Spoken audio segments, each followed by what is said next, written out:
శ్రీ విఘ్నేశాయ నమః, శ్రీరామాయ నమః, శ్రీ హనుమతే నమః. భక్తి ప్రేక్షకులకు స్వాగతం.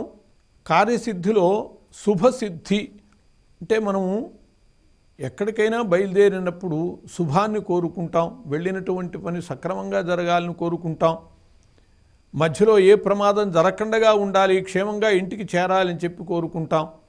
ధర్మం సంకట స్థితిలో పడ్డప్పుడు అకాల మరణాలు, ప్రమాదాలు పెచ్చు పెరుగుతాయి అనేటటువంటిది ఇప్పుడు మనం కళ్ళ ముందు చూస్తున్నాం. అటువంటి పరిస్థితుల్లో కొన్ని జాగ్రత్తలు తీసుకునేటట్లయితే మనకి శుభసిద్ధి ఏర్పడి క్షేమంగా తిరిగి రావటము, మనం అనుకున్నటువంటి పనులు నెరవేరటం జరుగుతుంది అని చెప్పి పెద్దలు చెప్పారు.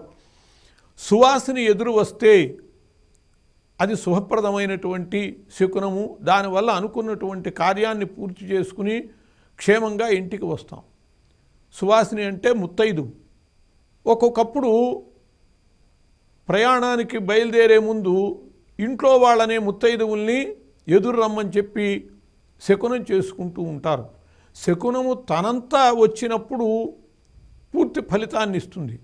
మరి ఇలాంటిది ఎందుకు చేస్తారు పెద్దవాళ్ళు అంటే, అనుకోకుండా చెడు శకునం అయితే ఆ ప్రమాదం లేకుండా ఉండటం కోసమని కొంత నయం అని చెప్పి ఈ విధంగా ఆచరిస్తూ ఉంటారు. అదైనా నయమే. మొత్తానికి మంచి శకునంతో బయలుదేరితే అది శ్రేయస్కరంగా ఉంటుంది. ఇది అనుభవంలో ఉన్న విషయం కూడా. బయలుదేరంగానే ఎవరైనా ఆపారంటే, వెనక్కి వచ్చామంటే ఖచ్చితంగా అనుకున్నటువంటి పని భంగపడుతుంది. అలా ప్రయాణానికి బయలుదేరినటువంటి వాళ్ళని ఎక్కడికి అని చెప్పి అడగటము, వెనక్కి పిలవటము, ఆగు అంటూ ఉంటారు బయలుదేరినటువంటి వాళ్ళని. ఇది మంచిది కాదు.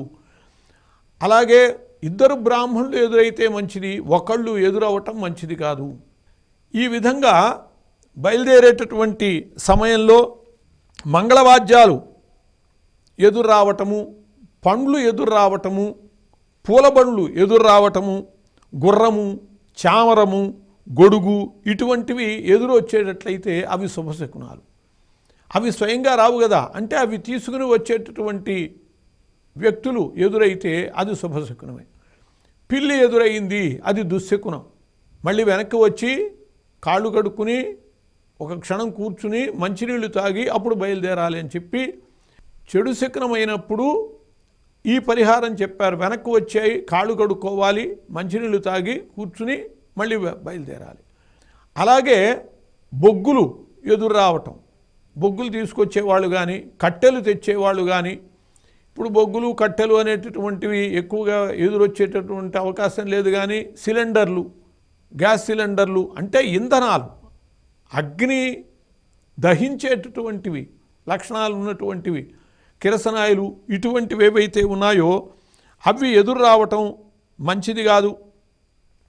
ఏనుగు, పూర్ణ కుంభము, పాలు, వధూవరులు, తేనె, శంఖము, పెరుగు, ఘంటారావము, జయ జయధ్వనులు వినపడటం. బయలుదేరంగానే ఏదైనా జయ జయధ్వనులు ఏ కారణంగా వినపడ్డా, లేదు ఘంటారావం అనుకోకుండా అంటే నేను బయలుదేరుతున్నాను రా గంట కొట్టరా అని చెప్పి కొట్టించుకుని బయలుదేరటం కాదు.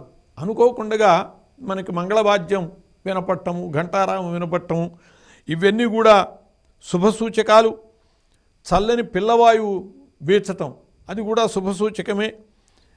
ఇలాంటి శుభసూచకాలని మనం గమనించినప్పుడు మళ్ళీ వెనక్కి తిరగకుండా ముందుకు వెళ్ళి కార్యం చక్కబెట్టుకోవటము, దుశ్శకునాలు కనపడ్డప్పుడు వాటికి పరిహారం చేసుకుని వెనక్కి వచ్చి మళ్ళీ వెళ్ళటము, ఈ రకంగా చేయటం ద్వారా మనము శుభసిద్ధి పొందుతాము. దానికోసమే పెద్దలు చెప్పినటువంటి మార్గాలు ఇవి. స్వస్తి.